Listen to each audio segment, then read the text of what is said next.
Welcome back. When a friend loses a few pounds, inevitably the next question is, how'd you do it? Sound familiar? Well, I'd like you to meet Rosalie Bradford from Sellersville, Pennsylvania. It's really nice to have you here tonight. Looking at Rosalie now, it's hard to believe she once weighed 1,200 pounds. The fact is, Rosalie is in the Guinness Book of World Records as the heaviest woman in the world.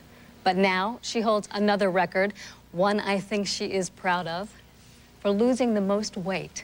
And Rosalie has agreed to share her inspirational story with us tonight. Here's how she did it. I was always heavy. I cannot ever remember not being heavy. My natural mother abandoned me. She left me at a babysitter's, and so I was taken in by a lovely foster family. My foster mom said that one thing we can't give Rosalie is a lot of money, but we always have a lot of love and we always have a lot of food. By age 12, Rosalie weighed 200 pounds. By 14, she was 300. And at the time she married at age 30, Rosalie weighed more than 350 pounds. Soon Rosalie and her husband Bob had a son, Rob. As he grew, so did Rosalie. It became a major effort for her to even leave her home. It got real bad. It hurt a whole lot inside, never to be able to go to a Little League game and never to be able to do things like other parents do with their kids. Like 5th and 6th grade, I'd tell people that, my mom, lives somewhere else or, she died. Rosalie was losing her own son. Still, she was unable to control her eating. She had become an addict. Her addiction was not drugs or alcohol, it was food. We would have 2 sandwiches for lunch, and depending on what my little snack was during the day, maybe 2 more sandwiches. And then at night, there always had to be something around 9 o'clock. It was a good time to either order out for a pizza or get some steak sandwiches. And I could eat 4 pieces of pizza real easy. But on that 4 pieces, it just wasn't even a plain piece. It was like extra cheese, pepperoni, sausage, and everything that was high and fatty.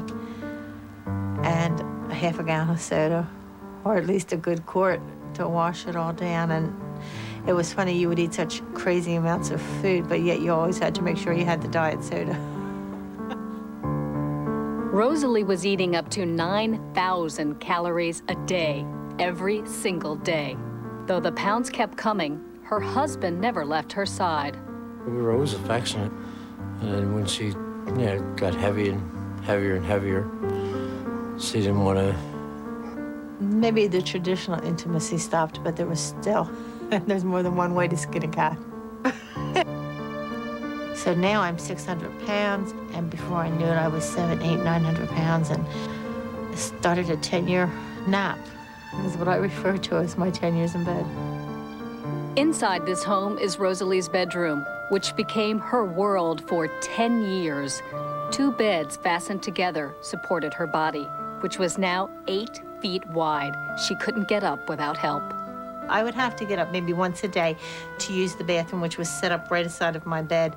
My husband would pull me, literally pull me, and I would hold on to something called a walker. I would hold on with all my strength, and I would be screaming because it hurt. I mean, it hurt. You put 1,200 pounds of body on 2 little feet, that's gonna hurt. When my doctor just told me, you need to be in the hospital. She was in heart failure, couldn't breathe, couldn't get up out of bed. And I told her there was nothing more I could do for her. And I thought that within a short time she would die. She had to be hospitalized. We had to get a truck with 12 attendants. She actually had to be sort of dragged on a tarp. It was the first time out of her bedroom in 10 years. Although Rosalie spent 4 traumatic months in the hospital and lost 400 pounds, nothing had changed. When I got out and I came home, I gained 200 pounds because I was wanting to eat everything that I was not allowed to eat in the hospital. She was desperate, addicted, and immobile, and had finally hit rock bottom when a friend decided to write someone who might be able to help. There was this very long letter, and it talked about a lady who lived in her bed. When I called Rosalie, I said, "Hello, Rosalie, this is Richard Simmons." And she I said, "You're right. This is Mother Teresa. Now, who is this?" And then he started yelling and carrying on, and he said, Rosalie, it is not Mother Teresa, it's Richard Simmons, and I want to help. And he told me a few things that I've heard over and over, but for some reason they clicked. And one of them, he said, you're worth it. You're worth the effort. You're worth your effort, and you're worth my effort. Richard sent Rosalie his weight loss program, but it was terrifying to just do it. After about 6 weeks, I finally opened it up. And it took me, I bet, a month to get through a whole day without overeating. Rosalie had to take control of her eating and cut her daily calories to 1,200, a tremendous struggle for a woman who once consumed 8 times that amount every day.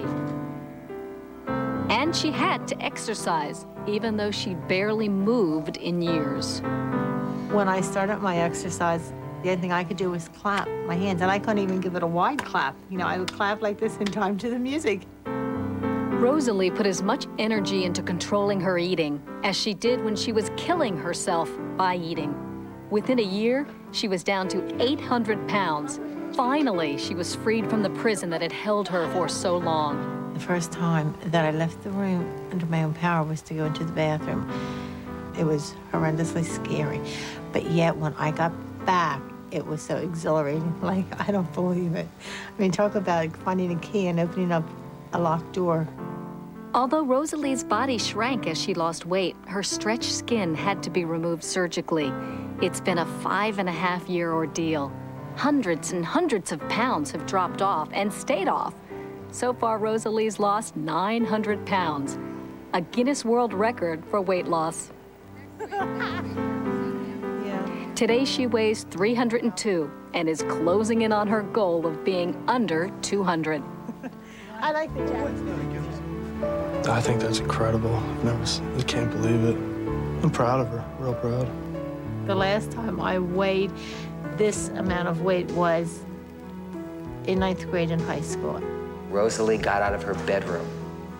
Now, you can't keep Rosalie from going anywhere. As a veteran of countless daily battles with her addiction and a strong belief in her faith, Rosalie has become an inspiration to many others. I'm Rosalie, the former fattest lady in the world, and the best part is I'm the lady that lost the most weight. I just feel like I'm worthwhile, and that I can give something back to everything that's been given to me, and it's a good feeling.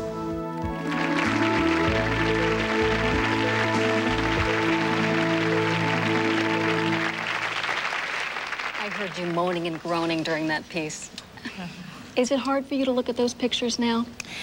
It hurts. There's a lot of painful memories, things that happened that I can't change. Did you buy that sexy pair of underwear you had in the store? Well, not that pair. But a sexy pair? Yes. What would you say to someone out there who perhaps is addicted to food or is obese and they're afraid to take that first step?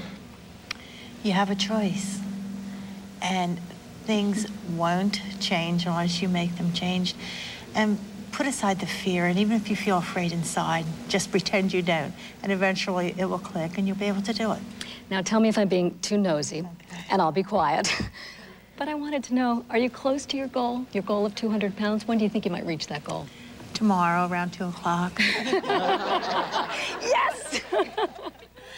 I don't set time limits. My body has a way of doing what it needs to do, and my job is just to do what's right, and the results will follow. Mm-hmm.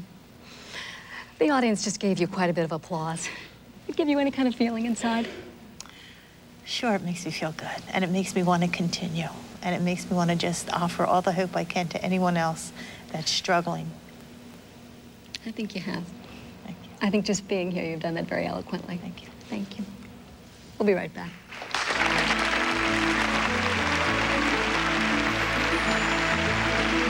Still to come.